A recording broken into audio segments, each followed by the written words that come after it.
ukubingelela abalandeli be-channel Sisichazela Ngempupho. Igama lami nguHlengiwe Sibongo Wambotho-ke. Namhlanje futhi ngithi nje ake ngibuye nendaba ethi, yini lento edala ukuthi ingilosi yomuntu yesithunywa somuntu sibe nenkinga yokuphazamiseka ukuthi singaqhumi kahle hle noma singanyuki kahle ngokukhululekile, sisebenze sikwazi ukulekelela abanye abantu, kodwa sibe nokudumala ngoba khona into engifuna ukukuxoxela yona. Isithunywa somuntu noma izingilosi ezimbethe umuntu akuvamisile ukuthi zibaleka zimshiye uma ehlambulukile. Akuvamisile ukuthi zibaleke zimshiye nje unomphela, kodwa zehlelwa amandla, zizigodle, azivuleki la kungamele khona, la kungakhululekiwe khona, la kungekho kahle khona. Ngisho ukuthini ma? Azivuleki esigabeni sala kungafanele khona. Kube kukhona kuwe, kodwa uthole ukuthi akuzosebenza. Uzwe ukuthi khona into efanele ngabe iyenzeka, kodwa uthole ukuthi akuzosebenza. Yini into edala ukuthi kube kanjalo? Number one, siyini isithunywa qala?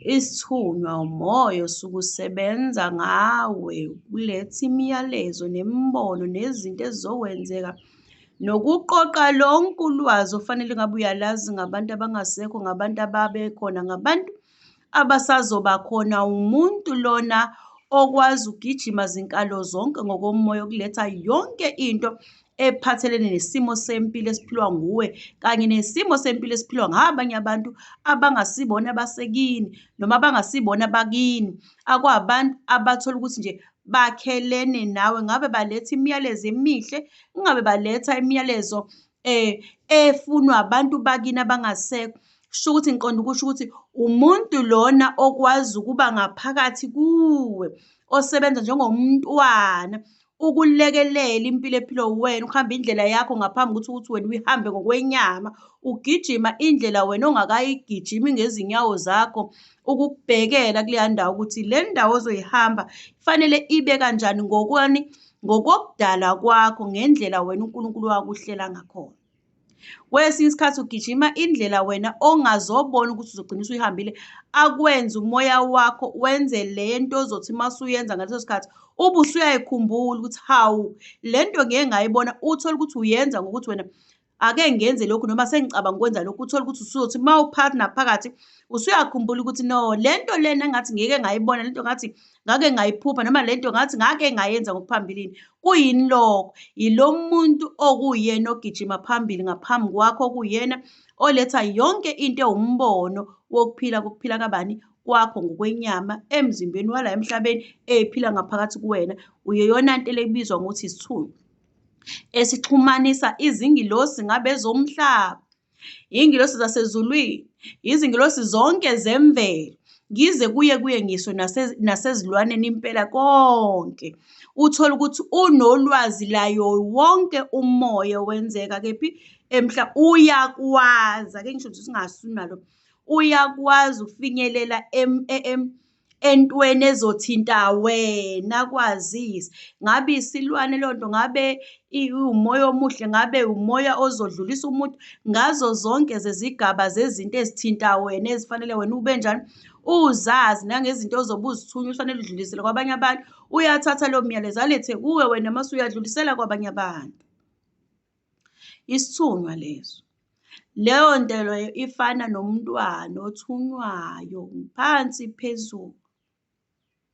Uma umuntu okanjalo ekuwe kumele asebenze lowo msebenzi wonke ngokuthembakelile noma ngokuthembakele emphakathini ahlala kuwo, noma nabantu aphila nabo, noma nabantu ajwayelene nabo. Nganyakwethu akakwenzi ngamanga, kwenzeki ngamanga, kuba yiqiniso. Kuba yiqiniso kubani pho? Kuba yiqiniso emzimbeni ahleli kuwo, ngabantu aphila nabo, ukuthi lolu sizo angasaludlulisele kubona lo muntu okuyena ahleli kuyena laba afanele abanikeze lolo sizo ngaleso sikhathi babantu abanjani kuye ngoba umzimba lo akawulahli, akawudayisi, akawenzi isilima noma akawenzeli ubuqili ngoba uwuye. Yingakho ngaso sonke isikhathi uthola ukuthi uyakwazi ukubheka abantu ahleli nabo khona lo ongumuntu lo oyibhokisi noma ngabe bani ibhokisi lomzimba lingakaboni ukuthi liphakathi nezitha. Uthole ukuthi kodwa yena useyakwazi lokhu, useyaqala utshela le nyama ahlala kuyona ukuthi uyazi osibani bani, uyazi ukuthi uthole ukuthi akakenzeki mase eletha into ukuthi linda izimpawu ezu-1, 2, 3 ngokuzenzakalela kuye umzimba ngokuzigada yena aphinde agade nomzimba. Le ngilosi yalo muntu endlela esuke esebenza ngakhona ukuthi mase kukanje awusadingakali noma awudingakali kule ndawo ngoba ngeke sikwazi ukusebenza phakathi kwabantu abanobuqili. Ziyizini-ke lezi zinto yiziphi lezi zinto ezenzakala ube seshona phansi, hhayi ukuthi ushona phansi kanjani angasebenzi umsebenzi wokuthi uzosiza, ube sesebenza umsebenzi wezitha wokubheka ukuprotector lo mzimba ahleli kuwona. Usezohlala veze izitha ukuthi wena uhleli nezitha ngoba usezama ukukutshengisa ukuthi suka kulaba bantu onabo laba bantu abalungile kanjani. Yingakho-ke ingilosi noma umuntu onesithunywa uthola ukuthi isikhathi esiningi uma ehleli endaweni angamukelekile kahle, ingilosi yakhe yesithunywa ayikwazi ukugijimela isize ilekelele abantu abayizitha, kodwa ibanikeza izinto ongazuthi iyi-test. Ngizosho kanjalo manakwethu ngoba kunalo elinye igama engizolisho. Nikeza izinto engazuthi ziyi-test, sakuzincengela kodwa ngokungafunile ukuncenga kuwe. Akufune usiza angafune sizo kuwena. Wenzani? Unika wena into ethi mina anginankinga nawe, wena unenkinga yini na?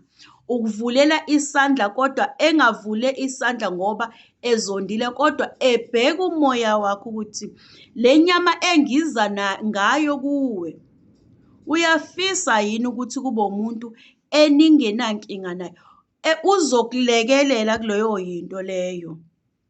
Kodwa-ke ake ngisho kanje, ngenza isibonelo, uzokupha into uncenge umoya wakho ngoba usekuzwile ungakasho lutho, uthi uhleli naye, uthi uhleli nabo, uzwe ukuthi umoya wakho awamukelekile kodwa umoya wesithunywa mase wenze nje, wenze into engazuthi awuphinde uzame futhi nyama engiphila kuyona ukuthi loya muntu uzokwamukela yini, uyamukeleka yini kulaba bantu.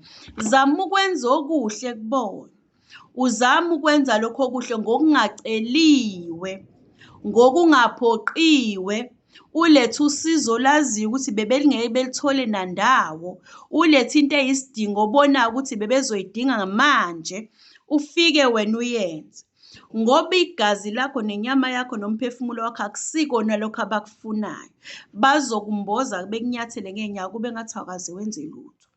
Izokwenze njani ingilosi yakho? Izobe siyadumala, izoletha ukudumala okukhulu uthi ngaletha usizo olungaka kodwa nganganakeke. Sekuyahlangana konke ukuthi abakaze baba abantu abakunjani, abakufisela engathi ungaba umuntu onosizi. Ingilosi yomuntu-ke enjalo onesithunywa esikanjalo, ingilosi yakhe yesithunywa iyathutha kuleyo ndawo. Ayihlali kubantu abangathi abanjani, unomona wobuthi umuntu uwuyena, uzenza yena, hhayi ukuthi ngiyafisa ngolunye usuku ukuthi impilo yami ibe kulesi sigaba esikanje ngoba-ke ngichaza umuntu onesithunywa nganizakwethu akapruvi lutho, ayikho into athi uyayiphruva umuntu, akabi nomona, akakhompiti. Ngiyanixoxela lezi zinto, ngeke uze uthi uyakhompitha, awukhompiti, awubi nomqhudelwano wokuphumelela kwempilo, ngeke uze ukuthole lokho. Ngeke uze uthi ufisa engazi ukuthi uze ubezwe bethi ngathi ngingamdlula usibanibani. Akubi kanjalo. Into abayenzayo ile, ucabangela wena ngaphezu kokuthi azicabangele yena, akhe into engaphili, ebuka wena ukuthi wena umuntu okanje ofanele abe sesigabeni esikanje sempilo.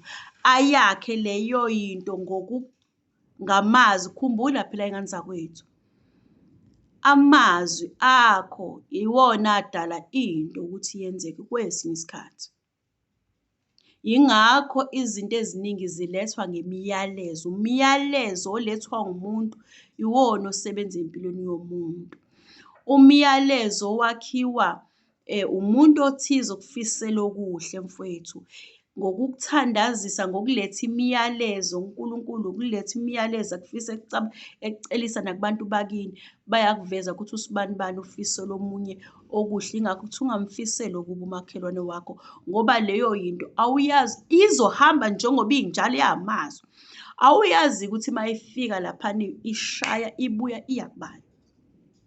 Uma-ke umuntu onjengaleyo onesithunywa ekufisela wena into ethize ongayicabanganga, aza kutshela athi uyazi wena uma ngase wenza ukuthi nokuthi nokuthi kuzokulungela, kuzoba kuhle kuwena. Izinto owenze kanje, ubone kwenzeka wenza, engazicabangelanga yena, engasho ukuthi le nto ngifisa ukuyenza mina nami bengayenza.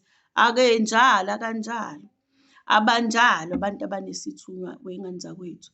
Ngobani? Into yabo iyaba into yabantwana. Uyabona, ake ngilinganise nje ngalesi silwane ekuthiwa ingcanga. Uyabona ingcanga uma ikuthandile, uma uphethe kahle ingcanga ayikushiyi, ikuthanda iyobe iyoze iyofa. Yinto ekanjalo, ekhathalele nje ukuthi uma unginikele leyo plate abafuni okungaphezulu. Unesithunywa ngoba siyingane, abafuni okungaphezulu.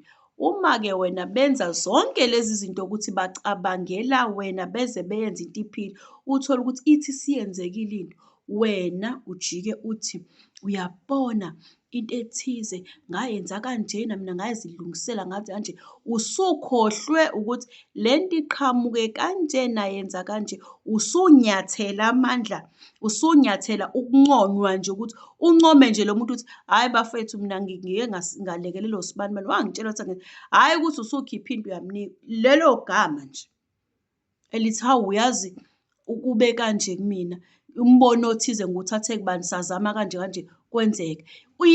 Ingakhona into eyenzakalayo ngaphakathi kuyena ukuthi ngathi ngaphinde ngilekelele futhi omunye, asicabangelele omunye ubani onje omunye esingasimsiza. Ngobani? Yinto ekanjalo. Ufane nomntwana ojabulela ukuthi hamba uthenge esitolo, ubuye manje ibuye isheshe ingane ibuye ilethe le nto kade uyithumile. Hamba uwashe izinto usheshe, ukumncoma ukuthi hawu wayiwasha kwakuhle kwanjena kwanje. Leyo yinto kuyena yakha ukukhula, uyakhula. Uma umuntu onesithunywa ehleli phakathi kwabantu abanomona, abangamfiseli okuhle, abacabangela bona bodwa, noma engazenza izinto ezinhle phakathi kwabo bazinyathele ngezinyawo, kube ngathi akaze ngisho engenza izinto abangakaze bezenze bazinyathele ngezinyawo, bamumonele befisa ukuba nguye, bazama ukumshintsha le nto ayiyona, bezama ukwehlisa isithunzi sakhe. Le nto ayiyona bayakwenza abantu ukuthi umehlisele isithunzi. Uzofisa ukuthi hhayi yebo khona ngathi ungawuthola umsebenzi, kodwa uthole ukuthi umuntu uthi kuyena akawuthole umsebenzi, kodwa khona kunokodwa ukuthi kodwa angifisi angidlule. Yonke le nto lena uma yenzeka phezu kwalowo muntu leyo, ingilosi yakhe iyavala. Mase ibheka izitha zonke, imkhombise zonke izitha, mase imsusa kuleyo ndawo, ngoba abantu bakhona ngalesi khathi ezolwa nabo bemfisela ukuthi ngazi ukuthi siyaqala ilwa nabo, ngasikhathi ilwa nabo isiyenzeka kubona into, kanti akukona lo inhloso ukuthi kufanele ehlezelwa nezitha lezi, ngoba wena osuke ungenawo lo moya lo naney'ngilosi zabantu ey'ngalingani, kuba yimpi ende, egcina kuba khona abadlulayo kanjalo. uthole ukuthi udlule emhlabeni esazi uzodlula ngoba uyisitha wena. Kwesinye isikhathi aze akutshele ukuthi wena uyahamba ngosuku oluwukuthi ngoba uyisitha esiyisitha senibhekene kanje kanje. Akufunakali lokhu, yingakho imsusa. Uma unenkinga ekanjalo yokuthi abantu ohlala nabo eduze kwakho yonke into oyenza bayinyathela ngey'nyawo ngakwethu, kubheke lokhu. Umuntu onesithunywa abantu abaningi abafuni ukuthi abavuleleki kuyena ukuthi uthole ukuthi bamtshele ngabe izinto ezokwenziwa mhlampe egcini kuba yinto eyimfihlo nje ukuthi hhayi akangatshelwa ngobani le nto eyilambu kuwena uthi makukhulunywa uvele uhlale phezu kwendaba esuke izokwenzeka. Manje abakuthandi uthi uhlezi uqhamuka nje wena kuthiwa hawu njalo noma khuluma into yakho iba yiyona. Awu manjalo nje kuba yikona. Hawu ubeshilo usibanibani, abakwazi kulokhu ebencomene nawe. Kuvuka leya yinto leya yokuzibona belingana nawe kanti cha wena awulingani nabo ngokokudalwa uNkulunkulu. Yabona? Okwakho usuke uzoba khona phakathi kwabo, ulethe wona lowo mbiko ukuthi uyazi uma ngase nenze kanje kuzoba kanje. Ngoba umoya wakho ugijima kakhulu noma isithunywa sakho sigijima kakhulu. Uthi uma kukhulunywa ngento awuyifuniseli kakhulu, ithi ngqo ihlale kuleyo ndawo leyo. Ngakho iningi labo uthole ukuthi la bantu abanethunywa uma senenze okuningi kubona nibalandelela ngisho benganinakile ngisho kubese kuba khona lento ekuthiwa yibo ishaya emuva ngazakwethu. Anobadedela nje nibayeke uma nibona ukuthi wena unesithunywa kufanele uhlehla ngoba ukuhlala phakathi kwabo iningi into eyenziwa abantu, iningi. Ngasikhathi ingilosi yakho ihlala phansi idumala, uyabambezeleka futhi nasey'ntweni ofanele uzenze ngoba usulibele ukulwa nani? Nezitha. Kodwa isithunywa sakho noNkulunkulu ebekutshengisa ukuthi uphakathi kwezitha. Uma unesithunywa uphakathi kwezitha, hlehla ngoba ngeke izilokhu ngeke iqhubeke into oyidalelwe ukuthi uyenze. Kunalokho uyobe usulokhu ubhekene nempi yezitha, abantu abangakufiseli lutho, abantu abafuna kulunga okwabo. Uthi uma ukhuluma indaba yakho, umuzwe ethi mina-ke mina. Uthi uxoxa lokhu, uthi ubone lokhu. Yazi ngike ngabona into ethize, hawu nami. Yonke leyo nto abantu abamonelwa kakhulu. Uma uphakathi kwabantu abakanjalo, ingilosi yakho izohlezi ikutshengisa izitha ngaso sonke isikhathi. Ngathi ungaba sendaweni lapho uzoba khona ingilosi yakho inyuke phakathi kwabantu abakwaziyo wena ukuthi ubani. Noma bengangasho lutho ngawe, kodwa egameni lokuthi uyafika kuwena ukuthi la bantu mina bayangazi kanjani. Abantu abangakhuluma amagama anoma yini aziswane akuphoxayo akudicelela phansi isikhulu lento isithunzi sakho. Iningi labantu abanesithunywa, iningi labo bahuduleka phansi amagama abo, bahlezi befiswa ngathi bengavezwa kambi, bahlezi befiswa ngathi bangamonelwa, bahlezi befiswa engathi kungaba nje bengacindezeleka kodwa ingilosi iyakutshengisa, abantu bakini bayakutshengisa.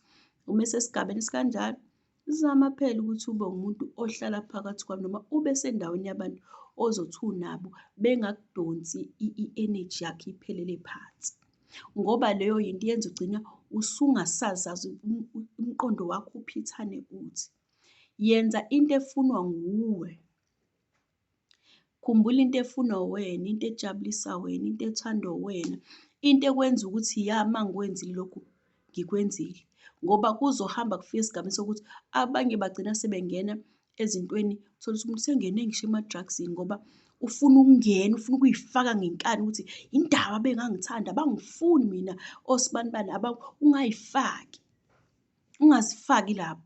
Ngoba isikhathi ulokhu ufosa uzogcina usungena ema-drugs-ini yokuthi ungayinaki yonke lento kodwa uphile nje nabo. Unento eningi uNkulunkulu afanele akubekele yona noma afuna ukuyenza ngawe. Ungazifaki kulabo bantu abakanjalo ngoba ingilosi onayo ayilingani nabo. Ngeke futhi beze beyiqonde, ngeke futhi beze bayamukele, kodwa bayokubona usukude. Yingakho uthola ukuthi isikhathi esiningi isibani noma ilambu uma uzolibeka phambi kwamehlo akho likuxhophe, kunjalo nje. Kodwa uma ungahlehlisa ulixhophe ungaboni phambili, kodwa unede ulibeke lapha liyabe selikhombisa indlela. Ubokwenza kanjani? Uzidedise khona beyobona ukuthi hawu saphunyuka into ekanjena. Ngani na? Ngoba babengakuboni ukukhanya useduzane, futhi ungabagxeki, futhi ungazondi. Uzazi ukuthi wena le nto oyiyona, uNkulunkulu akakuphanga ngoba enze iphutha. Wabona inhliziyo yakho ngaphakathi ukuthi wena uyokwazi ukuphatha lesi sibani ungasicishi. Futhi enye into, umuntu onalento akazikhukhumezi. Akasho ukuthi mina ngiyazi ukuthi akabi akayena umuntu ohlezi engathi engaba nengxabano nabantu. Akakudaleli ukuthi ungaze ungaxabana nabantu utholakale ususempini, utholakale usuwukephi. Ayikho le, uthole ukuthi usubeka amazwi athize kubantu. Uthi nje uma ucabanga nje ukukhuluma izwi elimbi elikhulu elizodistroya angazi ini, usukele nje umuntu umsukele ukhulume ngathi ungambhulisha. Akubi kanjalo. Uhlezi ukuthi lo ongathi uphansi kube khona le nto engazi ukuthi hayi wena ukanje. Uhlezi uthi hayi yazi wena mase ukanje umthole usuyakhuphuka. Ngaleyo ndlela sengayishintshela yena nje umuntu akaJehova, mase eshintsha esekuleyo ndlela, mase ebona sengathi wena usunjani, umuntu onjani, ovele nawe oyibhedelayo. Kanti cha, wawukhuphula yena waze wagcina esebona engathi ungconywana. Uhlehle kulowo muntu awe bhu phansi. Ngobani? Ubesekhohliwe ukuthi isitebhisi asithole la usithole ngokuthi wena wamcacisa kubantu akade engacacile kubona.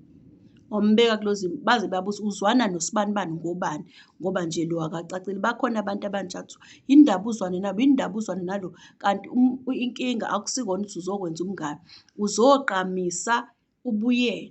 Yena mase egqamile ekugcineni kosuku, mase ekhwela phezu kwekhanda lakho. Akekho-ke umuntu ofuna ukukhwela phezu kwekhanda lomunye. Abantu abaney'thunywa kanjalo, imvamisa bathwala usizo olukanjalo ngoba banengilosi yabantwana. Uthole ukuthi ingane kwesinye isikhathi khona abantu abakwazi ukuthi uyayi-overpower, ufuna ukuyi-overpower ngokuthi le isuke ingasiyona yenyama, ingane le yenyama. Ukuba shuthi ingane le yenyama, ngabe ngane yakwethu benza okukhulu kunalokho. Yingakho uthole ukuthi emoyeni wakho noma enyameni yakho bekwazi ukuthi bebe nalento ukuthi engathi asikuthandi lokhu, engathi asimphiwe lo, engathi bengaba naleya nto yokuthi benze into ethize kuzwele. Uthole ukuthi bazokwenza into ethize bekubona ubuye. Injalo ingane, ungayishaya manje iyabuya, uyishaye manje iyabuya, kodwa iyakhula izolokhu ibuka ukuthi hhayi mina ngathi ngenziwa lokhu, mina ngathi ngenziwa. Iyenza kanjalo-ke ingilosi esithunywa, ilokhu ikubuyisa kubantu. Awuphinde uyozama futhi sibone ukuthi bekuyikona, kodwa mzukwane kwathi kwaphela kwafika esigabeni sokuthi cha, laba abantu abakufuni. Make lashaya nje into enjalo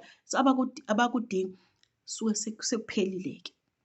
Shuthi ngale nto engiyishoyo ngane yakwethu, anoyibheka into othola ukuthi ingilosi yakho ayikhululekile phakathi kwabantu ohlala, ngoba ayizohlale, angeke akufanele uhlalele ukuthi wena uzohlezi ulwa impi yezitha kuphela, kodwa okwakho suke kufanele kube ukhule phela, ingilosi yakho ikhule, utholakale nje ukhululekile, liphele nje isonto. Ingekho into othola ukuthi wena isici sekuthiwe ngegama lakho, sekukhulunywe ngawe, ususezindabeni, sekuthiwe wena ukanjena ukanjena. Akufunakali. Kunalokho ubokwenza into yokuthi uzithole kube wena ongeke uze ube sekukhulumeni, uhlehle eduze kwalabo bantu.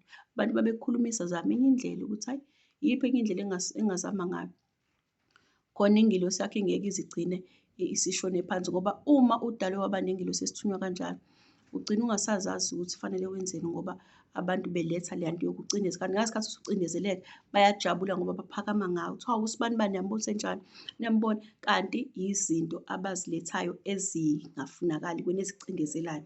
Ubohlehla ngane yakwethu, uyabona. Ngokuqhubeka nje ngike ngigcizelele, hhayi phakathi kwabantu abanomona, hhayi phakathi kwabantu abazenza wena, hhayi phakathi kwabantu abakhuluma kambi ngawe, hhayi phakathi kwabantu abahleka ngoba bephambi kwakho mase ungale kuthiwa usibanibani, uzwe futhi hhayi nokuthi uze utshelwe umuntu. Kuyazenzakala ukuthi uma efika nje kube ngathi usumbuzile ay'khulumele yena. Sengizwile kuthiwa bekuthiwa ngawe, suke eduze kwalento, akusikona lokho. Hlehla nje eduze kwalento. Bengakhuluma bekhulume kude, kodwa ube ungekho, bakhulume beze bephinde beze bebulungisane kuthiwa hhayi kodwa nani. Ume nje kanjalo ngoba kusuke sekufike leso sigaba, ube uqhubeka wenze okunye, uNkulunkulu kanjalo kanjalo, uyabona.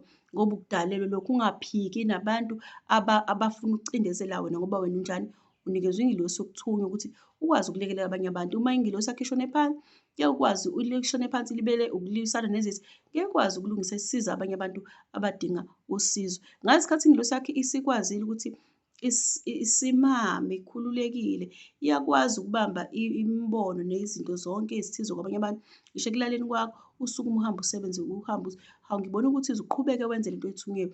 Ngibona into ethize, ngisho ngabe kuthiwa uhleli uma uhleli ngokukhululeka, ziyafika ney'thombe ezikhombisa izinto ezingase ziqhubeke zenzeke noma eziyokwenzeka esikhathini esilandelayo. Ngaleyo ndlela ngane yakwethu ungabulali ingilosi yakho ngokuyigqilaza ngabantu abangakufisela okuhle, sorry, okuhle, uze ugcine usungena ema-drugs-ini. Iningi labo bagcina usungena ema-drugs-ini, mase usengena entweni ey'thize, usengena kephi nakephi ngoba uzama ukuletha leya nto ukuthi ish mango abayithuthi sigcine sedla amaphilisi okuthize ethi une-stress ne-depression. Ayikho loo nto, ukuthi niba phakathi kwabantu abanikeza ingcindezi. Suka lapho, suka entweni enjengaleyo. Okwanamhlanje bafowethu ngiyabonga, ngicela ukuthi ngime lapho ngiqhamuke